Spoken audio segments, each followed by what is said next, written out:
explicit นะคะหมายความว่าแทนค่าปุ๊บเราจะได้คำตอบเลยแต่เนื่องจากมันจะมีค่าคลาดเคลื่อนเกิดขึ้นเยอะเขาก็เลยจะมีวิธีที่เขาเรียกว่า Crank Nicolson นะคะวิธีของ Crank นะคะเอามาช่วยในการที่จะทำให้คำตอบมีความแม่นยำมากขึ้นนะคะเพราะฉะนั้นจะเห็นว่า2สมการที่4ขีด3จะมีวิธีการคำนวณ2แบบนะคะก็คือแบบ explicit คือแทนค่าปุ๊บได้คำตอบเลยแต่ในขณะที่ Crank Nicolson เนี่ยจะเป็นวิธีการที่ปรับปรุงวิธี explicit ตัวนี้นะคะให้มีคำตอบก็คือมีความแม่นยำหรือเข้าใกล้ค่าที่แท้จริงมากที่สุดนะคะซึ่งเดี๋ยวในส่วนแรกเนี่ยอาจารย์จะสอนที่เป็นแบบ explicit ก่อนนะคะว่าเป็นยังไงนะคะจากสมการที่4ขีด31เนี่ยเขาก็จะแปลงสมการอนุพันธ์นะคะหนูจะเห็นว่าสมการอนุพันธ์อันนี้ก็คืออุณหภูมินะคะเทียบกับเวลาดิฟ1ครั้งเราก็ไปเปิดสูตรใช่ไหมคะสูตรก้าวหน้าสูตรย้อนหลังหรือสูตรตรงกลางก็ได้นะคะทีนี้ส่วนใหญ่แล้ววิธีการคำนวณเชิงตัวเลขเนี่ย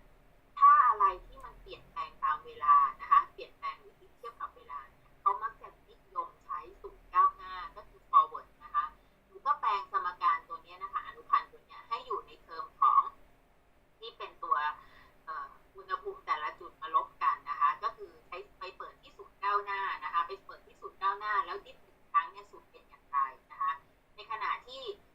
เทอมของอุณหภูมิที่ดิฟเทียบกับทิศทางยกกับดิฟ2ครั้งเนี่ยเราก็ไปเปิดสูตรอะไรคะผลต่างตรงกลางว่าถ้าดิฟ2ครั้งเนี่ยเราจะแปลงสมการอนุพันธ์เนี่ยได้อย่างไรเพราะฉะนั้นเมื่อเราเปิดสมการเรียบร้อยปุ๊บนะคะสิ่งที่หนูได้ก็คือจะได้สมการออกมาก็คือ4ขีด32 4ขีด33นะคะก็คือเป็น forward นะคะอันดับหนึ่งก็จะเห็นว่าถ้าเป็น forward ก็คือเราจะใช้สมการนี้นะคะหมายความว่าเราจะแปลงนะคะเทอมอนุพันธ์นะคะของอุณหภูมิเทียบกับเวลานะคะก็คือจะเป็นเศษ1ส่วนเดลต้า t ก็คือต้องดูว่าระยะแต่ละเวลาเนี่ยสเต็ปของแต่ละเวลาเราต้องการรู้ว่ามันห่างกันสักเท่าไหร่นะคะจากนั้นก็จะลบด้วยอะไรคะ tij นะคะบวกกับ tij บวกเพราะฉะนั้นความหมายของ i กับ j ตอนนี้ i เนี่ยจะแทนตำแหน่งนะคะ i จะแทนตำแหน่งที่เราสนใจแต่ j ตรงนี้จะแทนเวลานะคะเป็นแกนของเวลานะตามทันไหมคะพอตามทันไหมคะมีตรงไหนจะให้อาจารย์ทวนตรงไหนไหมคะทีนี้หนูจะต้องสังเกตนะคะว่าในแต่ละหัวข้อเนี่ย i คืออะไรคราวที่แล้วเนี่ย i กับ j คือตำแหน่งเนาะ i ก็คือจะเป็นตำแหน่งของ x นะคะx นะคะและ j จะเป็นตำแหน่งของ y เนาะแต่ตอนนี้ i กับ j ตรงนี้จะเปลี่ยนนิดนึงนะคะคือ i ยังคงเป็นในเรื่องของทิศทางก็คือตำแหน่งของ x นะคะแต่ j เนี่ยจะเป็นตำแหน่งเขาเรียกว่าอะไรไม่ใช่เป็นตำแหน่งเป็นตัวแทนของเวลานะคะที่มีการเปลี่ยนแปลงไปนะคะทีนี้ถ้าเราใช้สูตรforward นะคะในการเปลี่ยนสมการอนุพันธ์เนี่ยให้อยู่ในรูปของผลต่างตรงนี้นะคะหนูก็จะเห็นว่าเป็น ti นะคะที่ j บวก1นะคะลบกับ t ที่ i กับ j แล้วหารด้วยเดลต้า t นะคะในขณะที่สมการอนุพันธ์ที่ดิฟ2ครั้งนะคะของอุณหภูมิเทียบกับทิศทางเนี่ยถ้าใช้สูตรผลต่างตรงกลางปุ๊บนะคะเราก็จะได้เป็นเศษ1ส่วนเดลต้า x ยกกำลัง2นะคะแล้วก็คูณกับอะไรคะ ti ลบ 1j หมายความว่าตอนนี้ i จะมีการเปลี่ยนแปลงไปแต่ j ก็คือเวลาจะยังคงที่นะคะก็คือที่ j ใดๆนะคะทีนี้ตำแหน่งก็จะเป็น ti ลบ 1j ลบ 2 tij แล้วก็บวก ti บวก j นะเพราะฉะนั้นเมื่อหนูเปลี่ยนรูปนะคะของตัวอนุพันธ์เรียบร้อยแล้วเนี่ยเราก็เอาที่เราเปลี่ยนรูปแล้วเนี่ยแทนลงมาในสมการเพราะฉะนั้นสมการของเราถ้าเราแทนค่าเราก็จะได้4ขีด34นะคะแทนค่าปกติลงไปเนี่ยค่ะนะคะจาก4ขีด31นะคะใช้สมการที่4ขีด32 4ขีด33นะคะแทนค่าคือแปลงเทอมของสมการ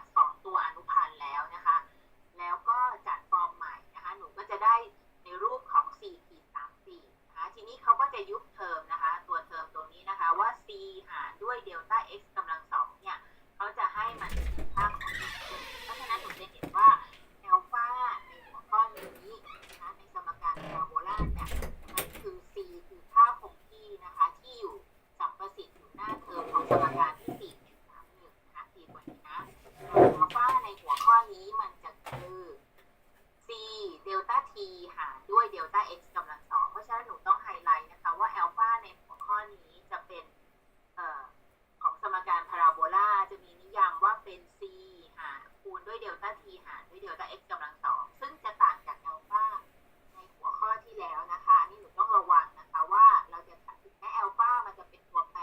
ที่เหมือนกันแต่ก็ต้องระวังว่าจะใช้อัลฟาเนี่ยในสมการของวงรีลาปาสหรือสมการของพาราโบลานะคะอันนี้หนูจะต้องระวังนิดนึงนะคะทีนี้พอเราได้สมการที่4-3-4เรียบร้อยแล้วปุ๊บนะคะเราเปลี่ยนรูปของ c เดลต้า t หารด้วยเดลต้า x กำลังสองให้อยู่ในรูปของอัลฟานะคะเพราะฉะนั้นเทอมสมการที่หนูจะต้องใช้นำไปใช้เลยก็คือ4-37นะคะให้ไฮไลท์ไว้เลยว่า4-37เนี่ยเป็นสมการนะคะที่เราเอาไว้หาผลเฉลยนะคะของสมการพาราโบลานะคะไฮไลท์ไว้เลยนะอันนี้เป็นของพาราโบลานะคะโดยที่ i กับ j ตัวนี้จะเป็นตัวแทนคือ i จะเป็นตัวแทนของตำแหน่งนะคะที่เราสนใจส่วน j เนี่ยจะเป็นตัวแทนของเวลาที่เปลี่ยนแปลงไปนะคะตามทันไหมคะทีนี้เดี๋ยวเรามาดูว่าเราจะใช้สมการที่4-37เนี่ยในการคำนวณได้ยังไงนะคะเรามาดูกันเลยนะคะก็ตัวอย่างที่ 4.5 นะคะ 4.5 นะคะอาจารย์บอกว่าตัวอย่างที่ 4.5 เนี่ยจะเป็นตัวอย่างของสมการพาราโบลานะคะความหมายก็คือว่าอาจารย์อาจจะเป็นวัสดุนะคะอาจจะเป็นผลิตภัณฑ์อะไรของหนูก็ได้ค่ะที่หนูจะให้ความร้อนนะคะโดยที่ความยาวของวัสดุอันนี้นะคะหรือจะเป็นขนมหรือจะเป็นซีเรียลบาร์อะไรก็ได้ที่หนูจะไปอบก็ได้นะคะเราก็แอพพลายมาว่าโอเคมันมีความยาวนะคะทั้งหมดก็คือ10 เมตรนะคะสมมติ10 เมตรนะคะโดยที่เรานับนะคะว่าตำแหน่งที่ x เท่ากับ0ตรงนี้นะคะนี่คือเราจะเรียกว่าสตาร์ทนะคะสตาร์ทของความยาวหรือว่าที่ x 0เนี่ยก็คือที่ตำแหน่ง0 เมตรเนี่ยนะคะแล้วก็มีความยาว10 เมตรไปจนถึงที่ xl เล็กใดๆตัวนี้ก็คือ10นะคะโดยที่ปลายทั้งสองข้างนะคะของวัสดุเราเนี่ยมันจะมีที่ตำแหน่ง x เท่ากับ0เนี่ยอุณหภูมิปลายข้างนี้นะคะทุกๆจุดที่อยู่บนปลายข้างนี้จะมีอุณหภูมิคือ40 องศาเซลเซียสนะคะส่วนที่ตำแหน่งที่ x เท่ากับ10 เมตรเนี่ยปลายตรงนี้จะมีอุณหภูมิก็คือ20 องศาเซลเซียสนะคะทีนี้เรามาดูเงื่อนไขที่เขาจะต้องบอกเรานะคะก็คือตอนนี้เรารู้แล้วเงื่อนไขอันที่1เกี่ยวกับทิศทางตำแหน่งเราจะรู้แล้วว่าที่ตำแหน่งนี้กับตำแหน่งนี้2ค่าเรามีอุณหภูมิเป็นเท่าไหร่แน่ๆนะคะทีนี้ต่อมาอุณหภูมิเงื่อนไขเริ่มต้นก็คือตำแหน่งใดๆก็ตามทุกๆตำแหน่งเนี่ยที่เวลาเริ่มต้นนะคะมันจะมีอุณหภูมิประมาณ100 องศาเซลเซียสยกตัวอย่างเช่นสมมุติว่าอันนี้จะเป็นขนมอบของหนูเนาะที่ออกจากตู้อบเตาอบนะคะแล้วเรารู้แล้วว่าออกจากเตาอบเนี่ยทุกๆจุดของอุณหภูมิภายในวัตถุดิบของเราเนี่ยมันจะมีอุณหภูมิก็คือ100 องศาเซลเซียสนะคะทีนี้เราก็เอาออกจากเตาอบนะคะแล้วก็เอาไปเก็บไว้นะคะที่สภาวะหนึ่งโดยที่ข้างหนึ่งเนี่ยจะมีอุณหภูมิ40 องศาเซลเซียสแล้วก็20 องศาเซลเซียสคำถามก็คือไอ้วัสดุที่ร้อนๆตรงนี้จากที่มันในสภาวะที่เราจะคูลดาวน์มันแล้วเนี่ยนะคะสุดท้ายแล้วตำแหน่งต่างๆเนี่ยมันจะมีอุณหภูมิเป็นเท่าไหร่เมื่อเวลามีการเปลี่ยนแปลงไปฉะนั้นเราจะทำการหาว่าจุดต่างๆนะคะที่อยู่บนผลิตภัณฑ์ขนมอบของเราเนี่ยหลังจากที่อบร้อนๆแล้วเนี่ยเราจะเอามาคูลดาวน์มันให้มันเย็นอุณหภูมิแต่ละจุดของมันเนี่ยจะมีอุณหภูมิเป็นเท่าไหร่เมื่อเวลามีการเปลี่ยนแปลงอันนี้ก็คือเงื่อนไขนะคะว่าเงื่อนไขเริ่มต้นเงื่อนไขของเขตตรงนี้ครบแล้วเขากำหนดให้ว่าโอเคสมการพาราโบลาเนี่ยมีค่า c นะคะเท่ากับ10 ตารางเมตรต่อนาทีนะคะโดยเขาสนใจว่าเขาจะทำการติดตามอุณหภูมินะคะในแต่ละตำแหน่งนะคะตลอดระยะทาง10 เมตรของเขาเนี่ยความยาวของผลิตภัณฑ์เนี่ย10 เมตรเนี่ยจะมีอุณหภูมิเป็นเท่าไหร่โดยเขาสนใจแค่ว่าโอเคจะแบ่งระยะทางออกเป็น2 เมตรทีละ2 เมตร2 เมตร2 เมตรเพราะฉะนั้นแล้วก็ดูว่าเมื่อเวลาผ่านไปทีละ 0.1 นาทีอุณหภูมิในแต่ละจุดมันจะมีการเปลี่ยนแปลงเป็นเท่าไหร่หมายความว่านะคะตอนนี้10 เมตรตรงนี้จริงๆหนูอาจจะวัดทุกจุดก็ได้อาจจะประมาณ10 จุด20 จุด30 จุดก็ได้ในระยะ10 เมตรเนี่ยแล้วแต่เราแต่ตัวอย่างอันนี้เขาบอกว่าเอาของแค่ทีละ2 เมตรก็พอเพราะฉะนั้นถ้า2 เมตรหนูก็จะมีทั้งหมดกี่จุด5 จุดนะแต่ละจุดเนี่ยห่างกันทีละ2 เมตรตรงนี้ก็จะเป็นตำแหน่งที่2 เมตร4 เมตร6 เมตร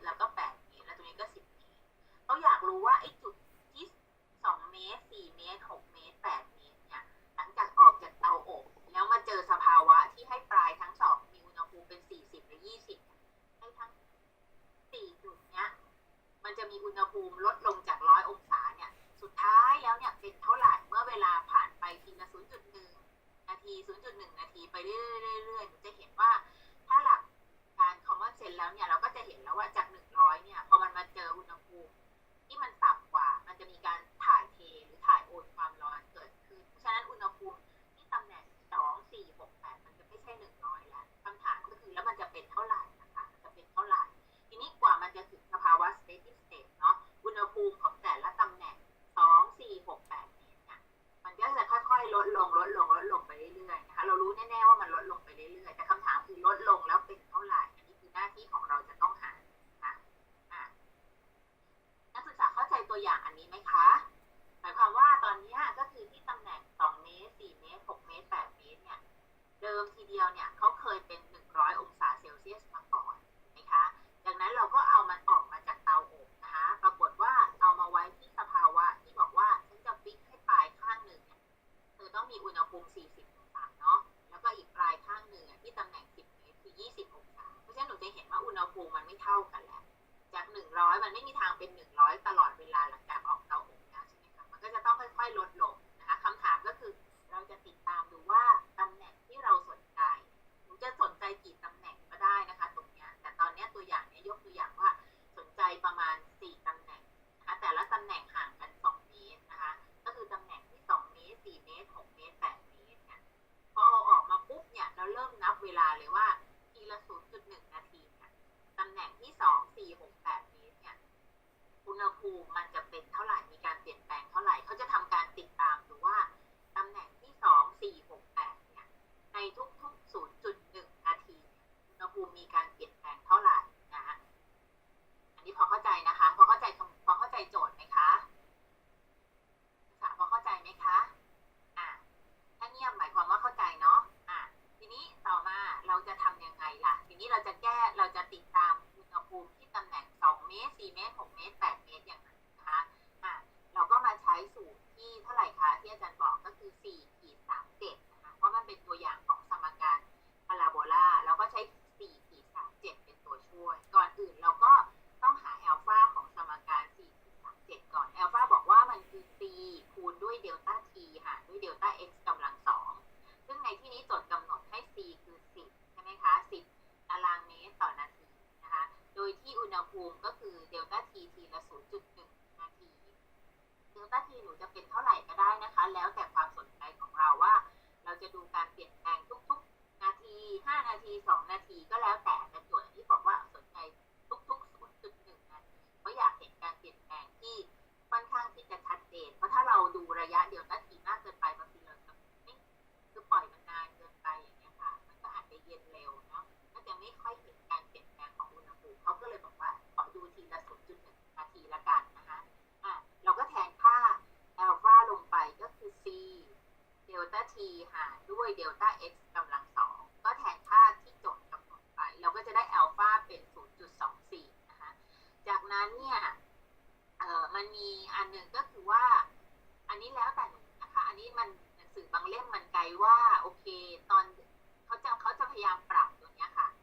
ปรับขอบตรงนี้ค่ะไม่คือเขาคิดว่าบอกว่ามันไม่น่าจะเป็น40มันไม่น่าจะมันคือเดิมมันเป็น40นะแล้วตรงนี้เป็น20นะคะหนังสือบางเล่มเนี่ยบอกว่าก็ไม่เป็นไรก็ใช้ปลายข้างนี้ฟิกไว้เลยเป็น40ปลายข้างอีกเป็น20ก็ได้แต่หนังสือบางเล่มบอกว่ามันไม่น่าจะเป็นอย่างนั้นเพราะว่ามันเดิมมันเคยเป็น100แล้วอยู่ๆมาเจอ40เลยน่าจะเป็นปลายข้างนี้ควรใช้อุณหภูมิเฉลี่ยระหว่าง100กับ40มากกว่าและอันนี้ก็คือควรจะใช้100เฉลี่ยกับ20นะคะเขาก็เลยทำการโอเคหนังสือตัวข้อนี้ก็เลยมีตัวอย่าง2แบบนะคะแล้วแต่เราอาจารย์ให้หนูได้ทั้ง2วิธีนะคะก็คือจะคิดว่าตรงนี้เป็น40ตลอดเลยก็ได้ฟิกไว้นะคะเราจะต้องมีตัวคอนโทรลฟิกไว้ตรงว่าเป็น40ตลอดเลย20ตลอดเลยก็ได้แต่บางคนบอกว่าเฮ้ยมันไม่น่าจะใช่เดิมมันเป็น100แล้วมาเจอ40เลยมันต้องเป็นอุณหภูมิเฉลี่ยระหว่าง2ค่านี้สิเขาก็เลยทำการเฉลี่ยปลายข้างนี้ก่อนก็คือเอา40นะคะบวก100แล้วหาร2เขาก็เลยบอกว่าจริงๆแล้วปลายข้างนี้ควรใช้อุณหภูมิเฉลี่ยน่าจะเป็นที่70องศาอย่างนี้ก็ได้จะใช้40หรือ70ก็ได้นะคะสำหรับ70ในกรณีที่เขาบอกว่า100มาเจอ40นะคะมันน่าจะเป็นอุณหภูมิเฉลี่ยมากกว่าเป็น70องศาเซลเซียสในขณะที่อันนี้ควรจะเป็นค่าเฉลี่ยระหว่าง100บวก20นะคะแล้วก็หาร2ก็คือจะเป็นที่60องศาเซ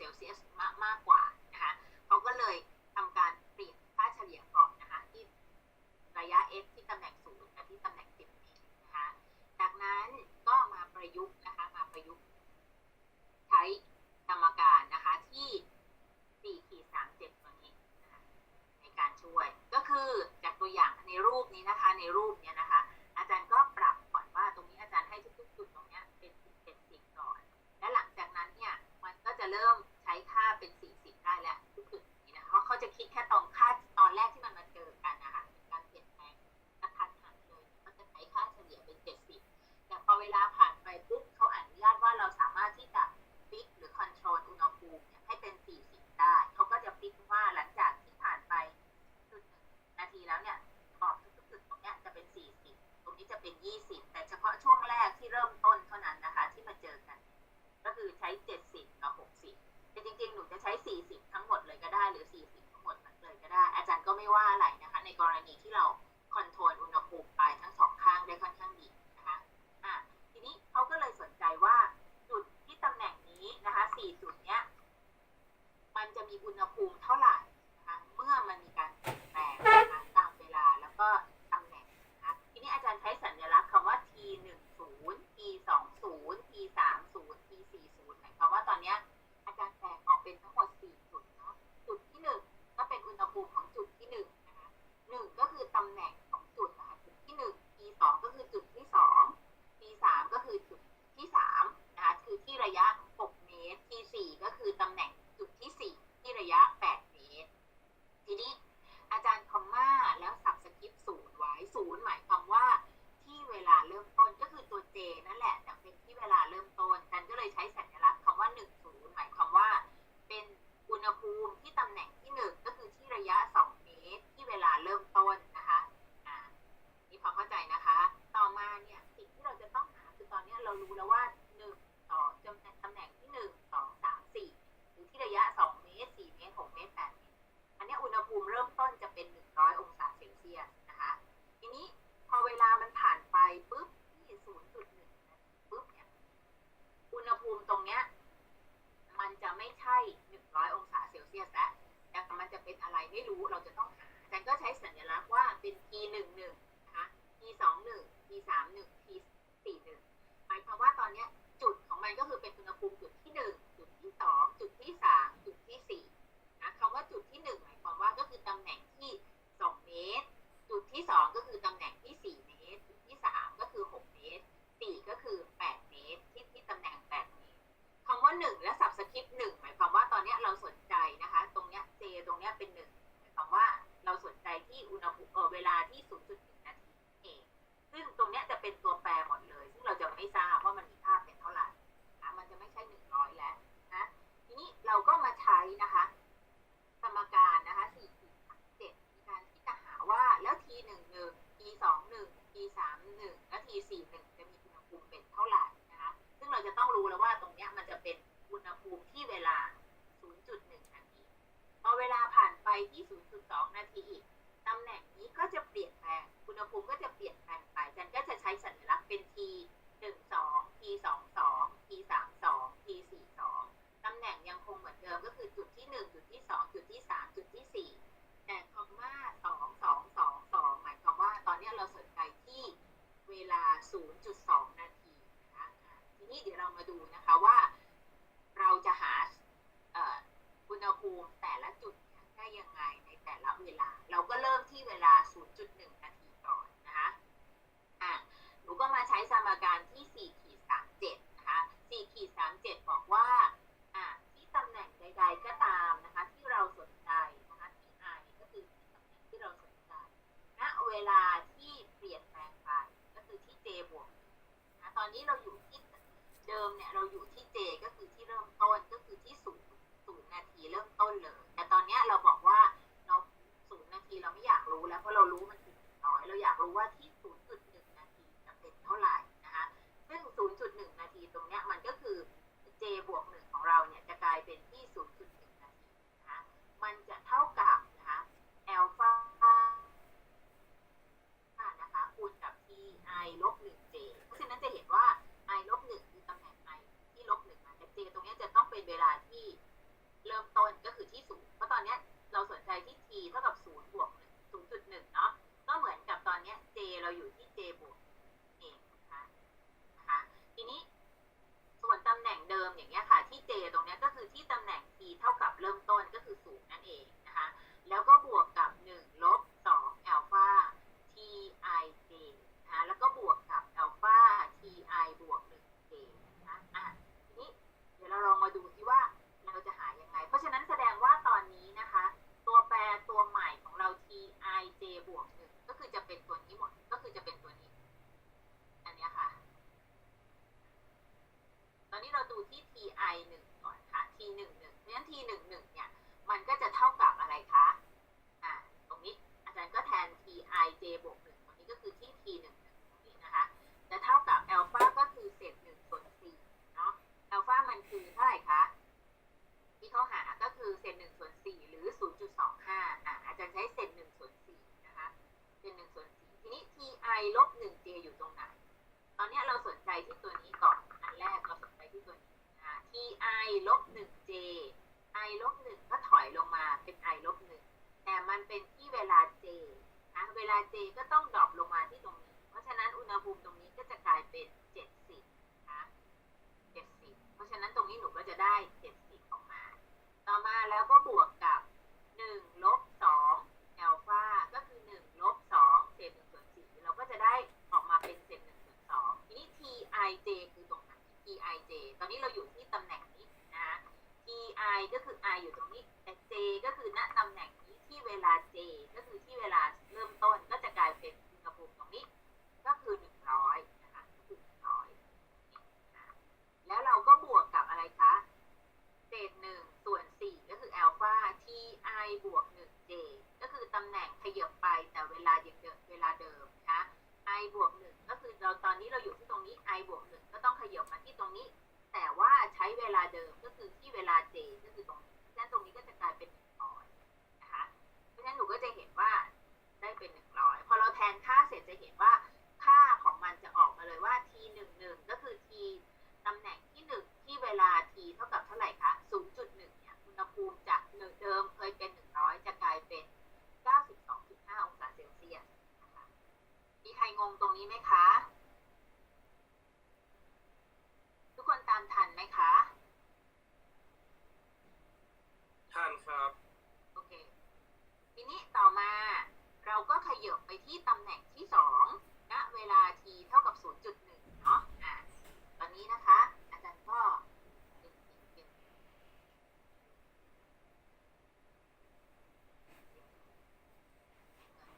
ตอนนี้อาจารย์จะอยู่ที่ตำแหน่งนี้แล้วตรงนี้อาจารย์ได้แล้วนะคะนี่อาจารย์จะอยู่ที่ตำแหน่งนี้นะคะอาจารย์จะหาตำแหน่งนี้งั้นตำแหน่งนี้ก็คือ t ที่2นะคะ t ที่ตำแหน่งที่2คอมมา1หมายความว่าตรงนี้ก็คืออุณหภูมิที่ตำแหน่งที่2ณเวลา t เท่ากับเท่าไหร่คะ 0.1 ตรงเนี้ยจะเท่ากับเท่าไหร่นะคะเราก็ไปดูที่สมการนะคะสมการบอกว่าt ที่ i ตรงนี้เพราะฉะนั้น t ที่ ij บวก1ตรงนี้นะคะก็จะกลายเป็น t ที่2ณตำแหน่ง t 1ตรงนี้ก็คือที่ t เท่ากับ 0.1 มันจะเท่ากับอะไรคะอัลฟาก็คือเศษ1ส่วน4 ti ลบ 1j ตอนนี้ก็ไปดูว่า i ลบ 1j จะอยู่ตรงนี้เราอยู่ที่ตำแหน่งนี้เนาะ i ลบ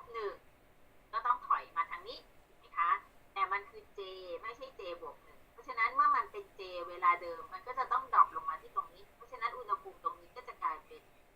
100นะคะนี่ก็จะกลายเป็น100ต้องนะคะต่อมาบวกกับ1ลบ2อัลฟาซึ่งผลต่างตรงนี้ก็คือเศษ1ส่วน2นั่นเองต่อมา tij ij อยู่ไหนตอนนี้เราอยู่ที่ตำแหน่งนี้ ti ก็คือตำแหน่งนี้แหละแต่เป็นที่เวลาเดิมก็คือที่เวลา j ก็ต้องดรอปลงมาที่เวลานี้งั้นอุณหภูมิตรงนี้ก็จะกลายเป็น100นะคะตามนี้เลยนะบวกกับเศษ1บวกกับอัลฟาก็คือเศษ1ส่วน4นี่ ti บวก 1j อยู่ตรงไหนเราสนใจที่ตรงนี้นะ i บวก1เราก็ต้องมาที่ขยับมาตรงนี้ตำแหน่งนี้แต่เป็นตำแหน่งนี้ไม่ใช่เวลาเดียวกันนะต้องเป็นเวลาก่อนหน้านี้ก็คือต้องมาใช้ที่เวลานี้นะคะก็จะเป็นที่100นะคะก็จะกลายเป็น1ส่วน4คูณ100เพราะฉะนั้น t 2 1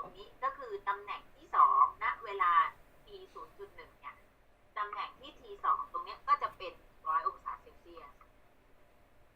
ตรงนี้นักศึกษางงไหมคะตำแหน่งที่3และ4นักศึกษาลองดูนะคะอาจารย์ให้เวลา5นาทีนะคะลองดูซิว่าจะได้คำตอบตรงกับเอกสารตรงนี้ไหมลองดูซิลองดูว่าจะหาตำแหน่งเจอไหมนะคะ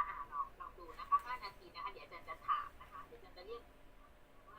ตำแหน่งที่ได้บ้างนะคะอันนี้จะให้ใช้เพื่อจะได้ใช้สมการที่4-37เป็นนะคะให้เวลา5นาทีนะคะนักศึกษาลองดูว่า